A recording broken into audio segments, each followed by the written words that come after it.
Welcome to my YouTube channel learning with dignity. My name is गरिमा।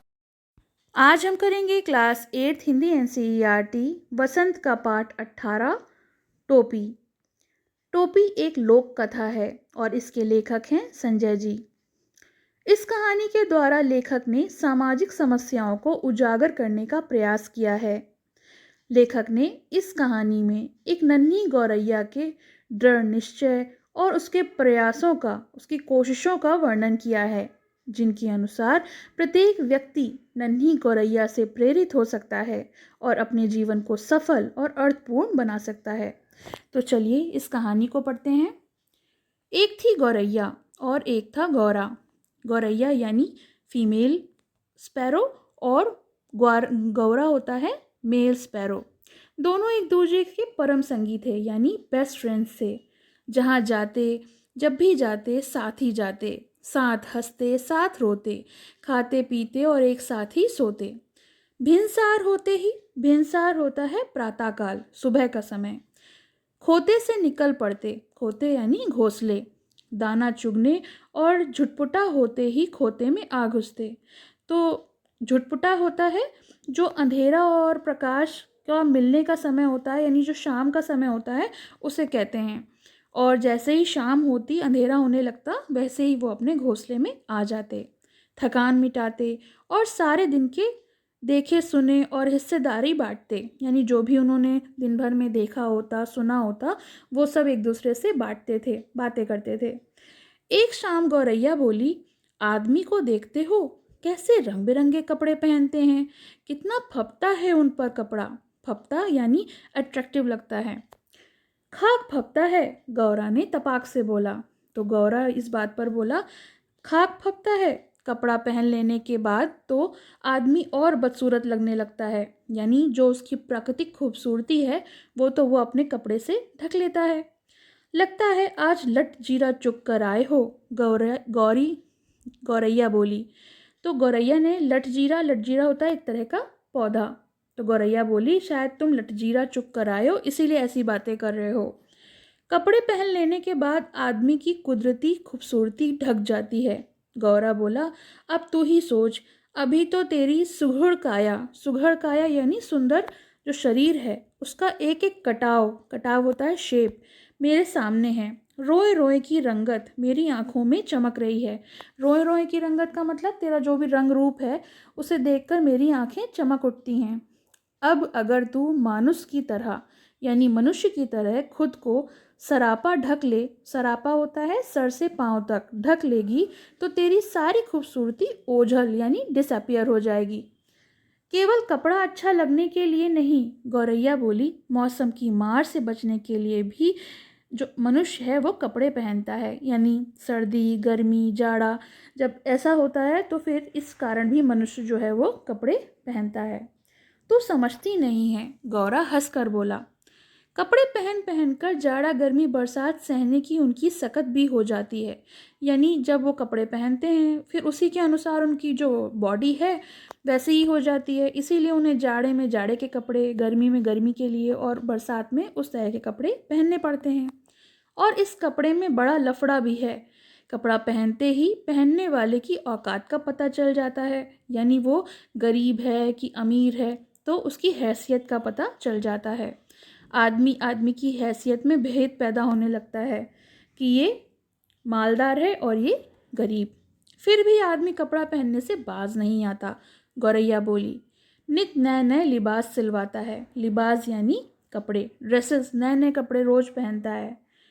यह निरा पोंगापन है, निरा यानी पूरी तरह और पोंगापन यानी पागलपन। तो गौरा बोला, ये तो पूरी तरह से पागलपन है। आदमी तो लिबास में फ़कत लाज ही नहीं ढकता, लिबास यानी कपड़ा और फ़कत होता है केवल, तो आदमी केवल अपने कपड़ों से अपनी इज्जत ही नहीं ढकता, हाथ पैर जो चलने फिरने और काम करने के लिए होते हैं उन्हें भी ढक देता है। जैसे कि हाथों में दस्ताने पहन लेता है, मोजे पैरों में पहन लेता है और सिर पर लटे यानी बाल हैं फिर भी उस पर टोपी लगा लेता है।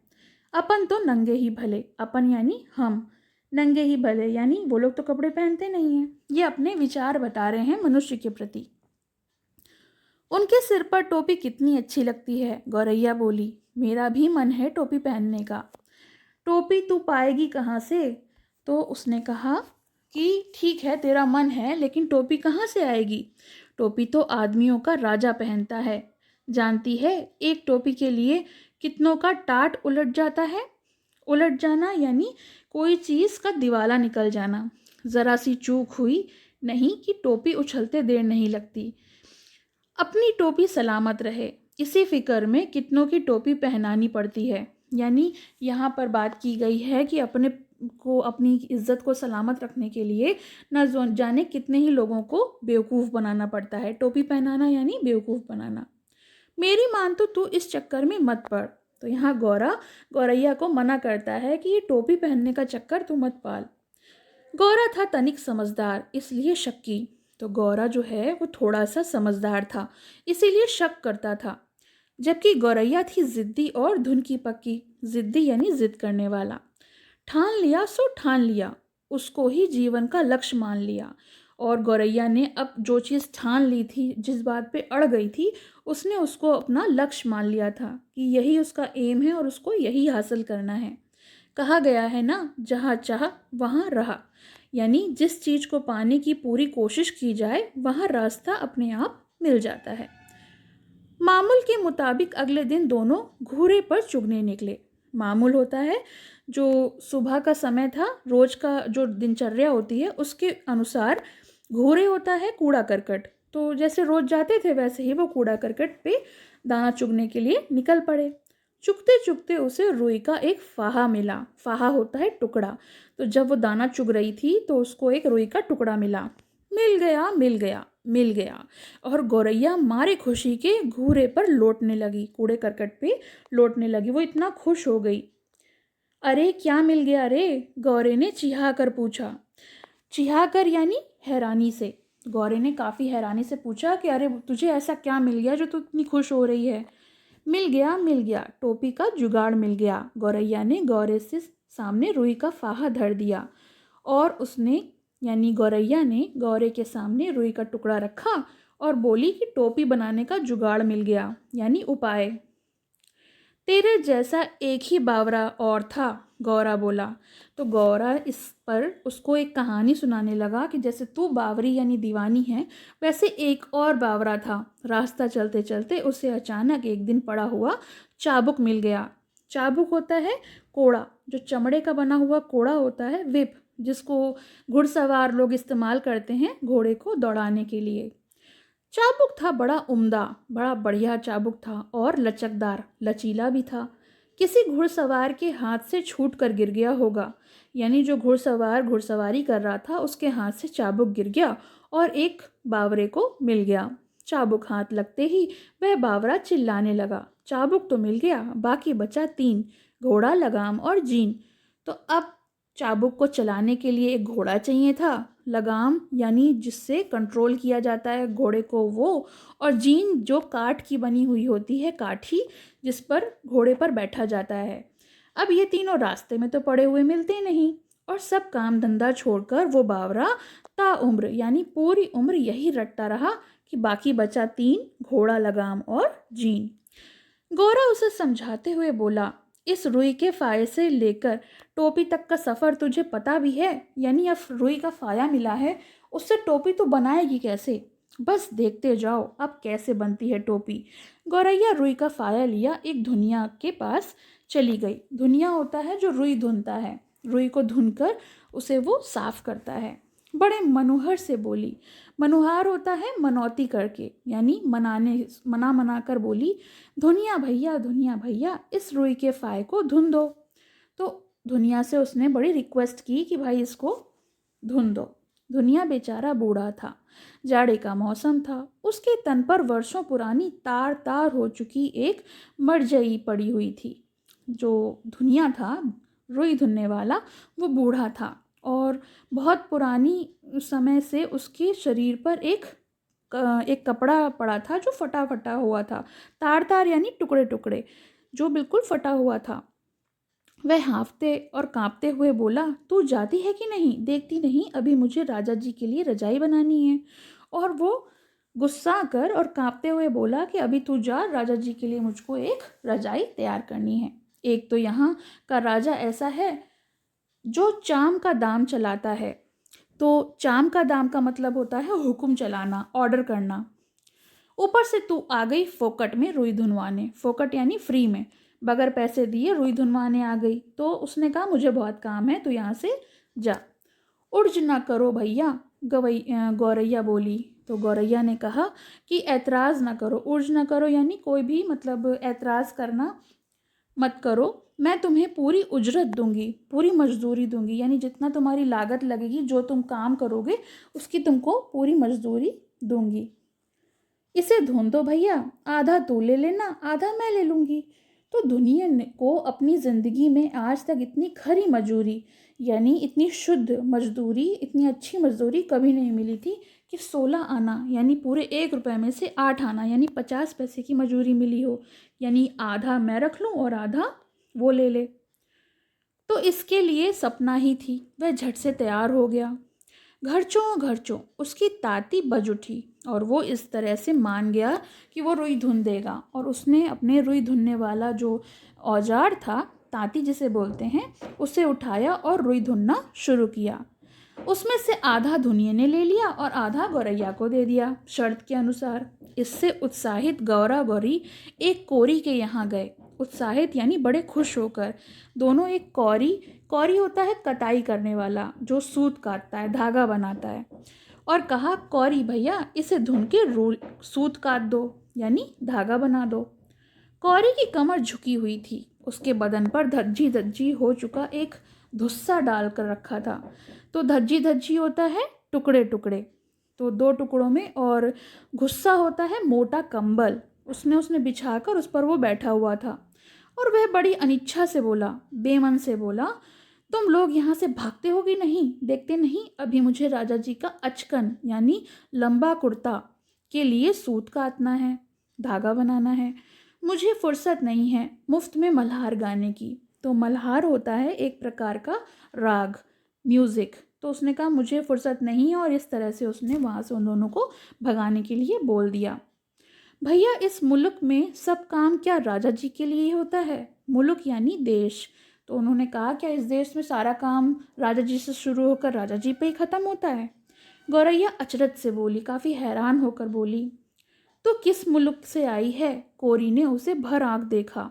और इस तरह से कोरी जो था उसने गौरैया से बोला, भाई कहाँ से आई हो तुम? कहाँ से आई हो? जानती नहीं यहाँ पर जो चलन है, खट मरे बर्धा बैठा खाए तुरंग।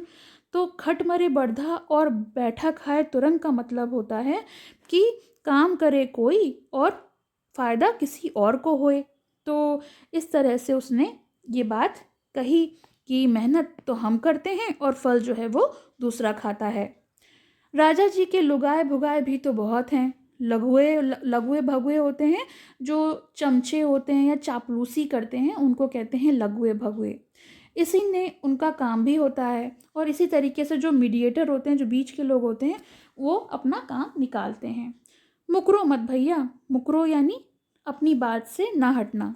तो उसने कहा ऐतराज़ ना करो, मना ना करो, और मेरा काम जो है वो कर दो। मैं भी वाजिब मजूरी यानी जो लागत तुम्हारी लगती है वही दूंगी। काम ना करना मूर्खता होती है। अगर तुम काम नहीं करोगे तो तुमको वो जो मजदूरी है वो नहीं मिलेगी। तन्न तन्न करके उसकी तकली चरखी ताता थैया करने लगी। अब जो चरखी थी जिसमें वो सूत काटता था, उसने उसको चला दिया और काफ़ी महीन और लच्छेदार धागा उसने बनाकर उसको दिया। कदम कदम पर मिलते कामगारों के सहयोग से गौरैया को आगे बढ़ने का उकसा दिया।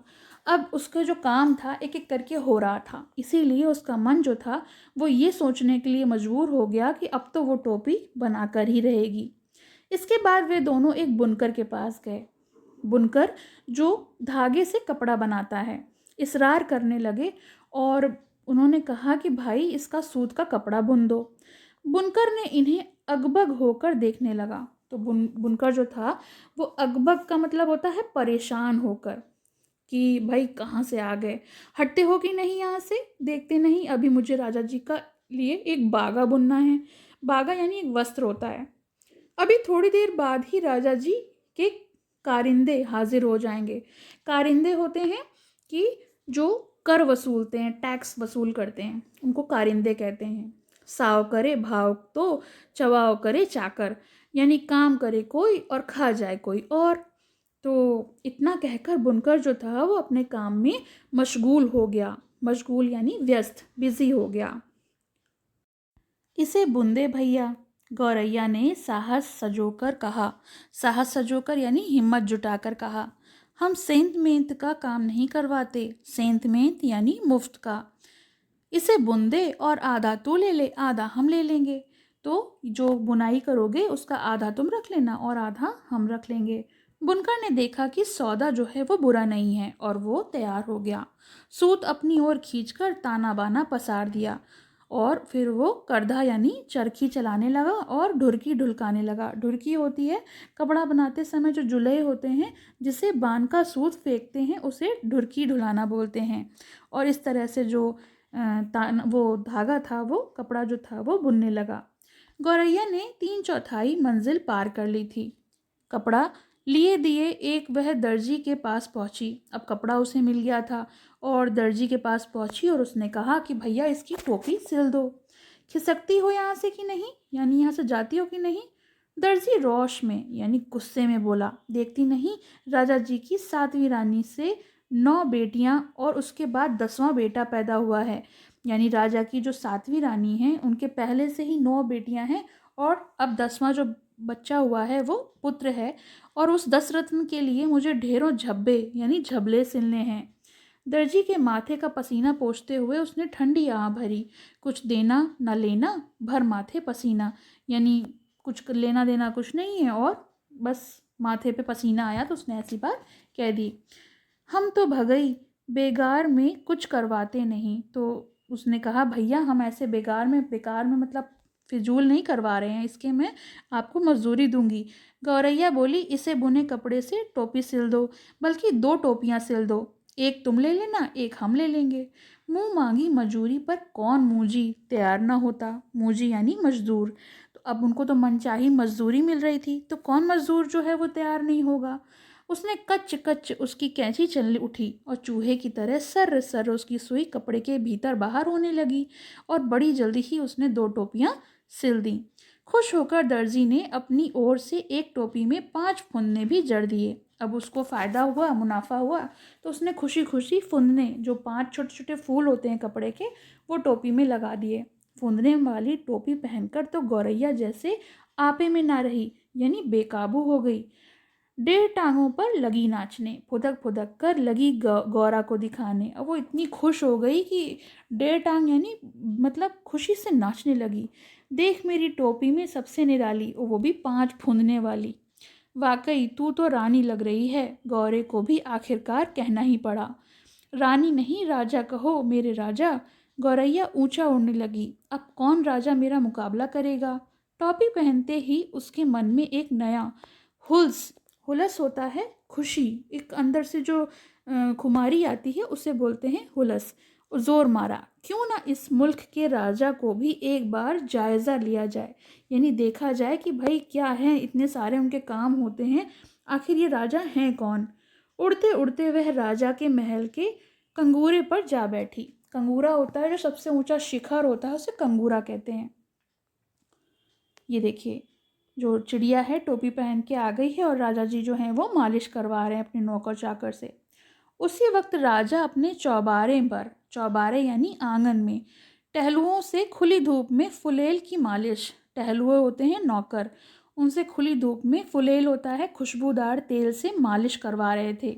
राजा उस वक्त अधनंगा बदन और नंगे सिर था, यानी वो आधे कपड़े पहने हुए थे और सिर जो था उनका खुला हुआ था। एक टहलुआ सिर पर चंपी कर रहा था, तो एक नौकर उनके सर पे तेल लगाकर मालिश कर रहा था। दूसरा हाथ पाँव की उंगलियां फोड़ रहा था, यानी जो चटकाई जाती हैं उंगलियां। तीसरा पीठ पर मुक्की मार रहा था और चौथा पिंडली पर गुद्दी काढ़ रहा था, यानी जो पिंडली होती है टांग के ऊपर का पिछला भाग, उस पे वो गुद्दी काढ़ने से उसकी जो थकान थी वो मिटा रहा था। गौरैया कुंगरे पर से चिल्लाई और कंगूरे पर से वो चिल्लाकर बोली, मेरे सिर पर टोपी, राजा के सिर पर टोपी नहीं, राजा के सिर पर टोपी नहीं। अब ये सुनकर राजा जी जो थे वो बड़े गुस्से में हो गए। मालिश करवाते राजा की नज़र गौरैया से टकरा गई। गौरैया के सर पर फुंदने वाली टोपी देखकर उसकी अकल चकरा गई। वो बहुत ज़्यादा गुस्से में हो गया। वह तो लगातार रटे ही जा रही थी, मेरे सिर पर टोपी और राजा के सिर पर टोपी नहीं। अरे कोई मेरी टोपी लाओ। इस तरह से राजा की बहुत जल्दी से टोपी लाई गई। टोपी आ गई और राजा जी ने झट से पहन भी ली। मेरी टोपी में 5 फुन्ने। गौरैया ने अब दूसरा ही राग अलापना यानी दूसरी ही गाना गाना शुरू कर दिया कि मेरी टोपी में तो 5 फुन्ने हैं और राजा की टोपी में एक भी फुन्ना नहीं है। राजा को बेहद हेटी महसूस हुई, बहुत ज़्यादा गुस्सा आया।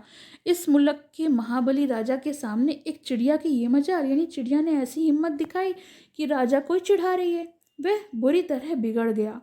इस फुदकती हुई गर्दन मसल दो, पंख नोच लो, सिपाही देर ना करो। अब उन्होंने कह दिया कि ये जो चिड़िया है इसकी गर्दन जो है मरोड़ दो और पंख जो है नोच दो, इसको सजा दो।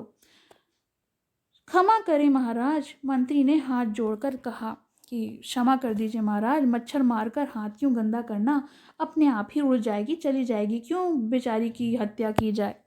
तब राजा सिपाहियों से बोला, यह ऐसे नहीं मानेगी, इसकी टोपी छीन के ले आओ, उसे मैं पैरों में ठोकर मारूंगा। अब उनको अपनी बेइज्जती महसूस हो रही थी तो बोले, लाओ उसकी टोपी छीन लो। एक सिपाही ने गुलेल मारकर गौरैया की टोपी नीचे गिरा दी। गुलेल जिसमें पत्थर लगाकर बच्चे खेलते हैं। और दूसरे सिपाही ने झट से उस टोपी को उठा लिया और राजा के सामने पेश किया गया। राजा टोपी को पैरों से मसलने ही जा रहा था कि उसकी खूबसूरती देखकर दंग रह गया। कारीगर ने इस नायाब नमूने को देखकर वह जड़ हो गया, यानी एक जगह बिल्कुल सोचने लगा कि इतनी खूबसूरत कैसे है, मेरे राज में मेरे सिवा इतनी खूबसूरत टोपी दूसरे के पास कैसे पहुंची। सोचते हुए राजा ने उलट पुलट कर देखने लगा। इतनी नगीना टोपी इस मुल्क में बनाई किसने। राजा का मन में ख्याल आया कि इतनी सुंदर टोपी आखिर इस देश में बनाई किसने है। अब तो उस हुनरमंद कारीगर को, यानी जो इतना टैलेंटेड बनाने वाला है, उसकी खोज की जाए। राजा चाहे और पता ना चले, ऐसा तो हो नहीं सकता। गिरते पड़ते दर्जी हाजिर हो गया। दुहाई अन्नदाता, क्योंकि अब भाई उनका दाना पानी तो राजा के दम पे ही चलता है, तो बोले, दुहाई अन्नदाता, इतनी बढ़िया टोपी तुमने कभी हमारे लिए नहीं बनाई। मेघों की गड़गड़ाहट और मानिंद राजा की आवाज़ निकली, दुहाई अन्नदाता, हमें दुहाई नहीं, वजह बताओ कि मतलब हमारे लिए आज तक तुमने इतनी सुंदर टोपी क्यों नहीं बनाई। कपड़ा बहुत उम्दा था सरकार, उम्दा यानी बढ़िया, एकदम गफश और दबीज, बिल्कुल मजबूत घना। गिरते पड़ते बुनकर हाजिर हुआ, माफ़ी मांगी, बख्शे सरकार, और पता लगाया गया कि भाई ये कपड़ा बनाया किसने है। माफ़ी नहीं, वजह बताओ। सूत बड़ा उम्दा था सरकार, एकदम महीन और लच्छेदार। इतना महीन सूत किसने काता। शेर के मानिद राजा ने दहाड़ मारी। अब धागा का पता लगाया गया कि भाई सूत धागा किसने बनाया है। गिरते पड़ते कोरी हाजिर किया गया, जान बख्शे महाराज, जान नहीं, वजह बताओ। रुई बड़ी बेहतरीन थी, एकदम बादलों की तरह धुनी हुई। इतनी बेहतरीन रुई किसने धुनी। अब धुनाई वाले को बुलाया गया और उसने भी कहा कि क्षमा करें अन्नदाता, तो क्षमा नहीं, ये बताओ कि ये ऐसा हुआ क्यों, वजह बताओ। राजा ने गुस्से से, राजा भी बहुत गुस्से में था, तुम चारों ने मिलकर इस गौरैया का काम किया और हमारे लिए आज तक ऐसा काम क्यों नहीं किया। आपके लिए भी किया है सरकार, धुनिये ने ज़मीन पर लेटकर कहा। आगे भी आप ही के लिए करेंगे सरकार, हमारे लिए अब तक तो जो काम हुआ है उसमें इतनी नफासत क्यों नहीं थी, मतलब इतनी बारीकी, इतनी खूबसूरती क्यों नहीं थी। अब है दान दें तो बोलूं सरकार। धुनिया बोला, चलो दिया, चलो बोलो अब बताओ कैसे भाई ईद का काम किया। महाराज, इस गौरैया ने जो काम करवाया उसमें आधा हिस्सा दे देती थी। जिसके पास बहुत कुछ है वह कुछ भी नहीं देता। इसके पास कुछ भी नहीं था फिर भी अपना आधा हिस्सा दे देती थी, इसलिए इसके काम में अपने आप नफासत आती रह गई। सरकार, दुनिया दंडवत और दंडवत किए जा रहा था, यानी कान पकड़ के उठक बैठक किए जा रहा था। देख ले राजा, आंख में उंगली डालकर देख ले, इसके लिए पूरे मोल चुकाए हैं, बेकार की नहीं है ये, मतलब मैंने इसकी कीमत जो है वो चुकाई है, मुफ्त में नहीं ली है। यह राजा तो कंगाल है, निरा कंगाल, इसका धन घट गया लगता है, इसे टोपी तक नहीं जुड़ती, तभी तो इसने मेरी टोपी छीन ली। राजा तो वाकई अकबका सा, मतलब ये हक्का बक्का हो गया। एक तो तमाम कारीगरों ने उसकी मदद की थी, दूसरा इस टोपी के सामने उसकी टोपी जो थी वो कम सूरती थी, मतलब बहुत अच्छी नहीं थी। तीसरे, खजाने की खुलती पोल, इस पाखी को यानी पक्षी को कैसे पता चल गया कि धन घट गया है। तमाम बेकार करवाने और बहुत सख्ती लगाने के वसूलने के बावजूद भी राजा का जो खजाना है खाली ही रहता था। यानी इतनी सख्ती लगाते थे, इतना टैक्स वसूल करते थे, मगर जो राजा का खजाना था वो खाली का खाली रहता था। इतना ऐशो आराम, इतनी लश्करी जो लग्जरीज वगैरह होती हैं, उसका बोझ खजाना भी संभाले तो कैसे संभाले, पैसे ही नहीं थे। तमाम लोग निकल आए थे यह अनोखा तमाशा देखने के लिए। मंत्री ने हौले से यानी धीरे से कहा, यह मुंहफट तो महाराज को बेपर्दा ही करके दम लेगी, यानी सारे राज खोल देगी। राजा तो खुद ही घबरा रहा था, झट से बोल पड़ा, इसकी टोपी वापस कर दो। सिपाही का कहना माना और टोपी जो थी वो वापस कर दी, हवा में उछाल दी। गौरैया ने फिर से टोपी पहन ली और उड़ उड़ कर कहने लगी, यह राजा तो डरपोक है, निरा डरपोक, मुझसे डर गया, तभी तो इसने मेरी टोपी लौटा दी। कौन इस मुंहफट से मुंह लगे, क्यों मंत्री जी, कहकर राजा ने अपनी टोपी कसकर पकड़ ली। तो ये जो कहानी है, इस कहानी में दिखाया गया है कि एक छोटी सी जीव, एक छोटी सी जो गौरैया थी, उसने भी दृढ़ निश्चय से और हिम्मत करके अपने जो सपने थे उसको पूरा किया। तो ये कहानी ख़त्म हो गई। चलिए इसका प्रश्न उत्तर देख लेते हैं। प्रश्न 1, गौरैया और गौरा के बीच किस बात पर बहस हुई और गौरैया को अपनी इच्छा पूरी का अवसर कैसे मिला? तो उत्तर है, गौरैया और गौरा के बीच मनुष्य द्वारा पहने गए कपड़ों को लेकर बहस हुई। गौरैया को अपनी इच्छा पूरी करने का अवसर एक रुई का फाहा मिलने से मिला, जिससे उसने टोपी बनवाई और अपनी इच्छा पूरी की। प्रश्न 2, गौरैया और गौरे की बहस के तर्कों को एकत्र करें और उन्हें संवाद के रूप में लिखें। तो उत्तर है, गौरैया, मनुष्य वस्त्र पहनकर कितने सुंदर लगते हैं। गौरा, खाक सुंदर लगते हैं। गौरैया, लगता है आज तू लटजीरा चुक कर आए हो। गौरा, कपड़े पहनने से आदमी की कुदरती खूबसूरती ढक जाती है। गौरैया, कपड़े मौसम की मार से बचने के लिए पहनता है आदमी। गौरैया, गौरा, कुछ खास नहीं, निरा पोंगापन है। गौरैया, मुझे मनुष्य की टोपी बहुत पसंद है। गौरा, टोपी के चक्कर में पड़कर इंसान अपनी इंसानियत खो देता है, अतः तू इस चक्कर से अलग रहना। गौरैया, मुझे तो हर कीमत पे टोपी चाहिए। तो ये जो है ये गौरा और गौरैया के बीच संवाद हो गया। प्रश्न 3, टोपी बनवाने के लिए गौरैया किस किस के पास गई? टोपी बनने तक के एक एक कार्य को लिखें।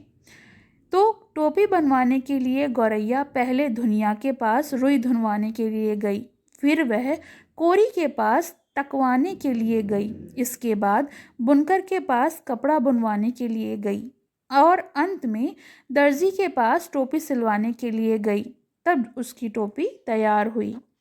प्रश्न 4, गौरैया की टोपी पर दर्जी ने 5 फुंदने क्यों जड़ दिए? तो इसका उत्तर है, गौरैया की टोपी पर दर्जी ने 5 फुंदने इसलिए जड़ दिए क्योंकि उसने दर्जी को मजदूरी के रूप में आधा कपड़ा दे दिया था। खुश होकर उसने टोपी को और सुंदर बना दिया था। तो ये तो हो गए इसके प्रश्नोत्तर। कैसे लगे कमेंट सेक्शन में ज़रूर लिखिएगा और पसंद आए तो लाइक का बटन दबाइएगा। और ये इस बुक का लास्ट चैप्टर था, तो इस बुक के सारे चैप्टर्स की प्लेलिस्ट आपको डिस्क्रिप्शन में मिल जाएगी, तो आप वहाँ से देख सकते हैं। पसंद आया हो तो लाइक करें, शेयर करें और चैनल को सब्सक्राइब करें।